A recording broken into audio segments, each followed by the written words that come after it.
很多人认为打鼾只是一种症状，不过有医生认为打鼾应该算是一种疾病，有时候会引发睡眠时呼吸中止，甚至死亡。而且相关的研究也显示，会打鼾的人比较容易有动脉硬化的问题。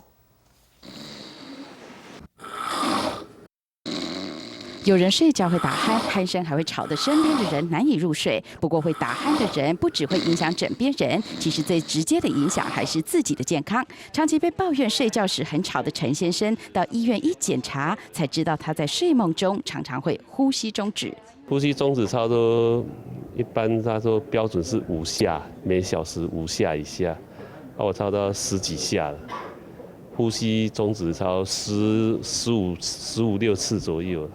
医师指出，在台湾每4个人就有1个人会打鼾，男女的比例是2比1。而其实打鼾并不是一种症状而已，而是一种疾病，有80%以上都跟软腭有关系，也就是软腭塌陷导致空气被阻塞。如果不处理，最坏的情况可能会造成猝死。明显的呼吸中止，然后他就在睡梦中猝死。这个在过去的报告的确有看过这样的案例。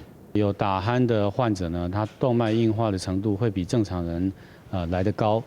目前关于软腭问题导致打鼾的情形，可以透过止鼾支架植入术来改善，也就是在软腭打入固定的支架，增加支撑。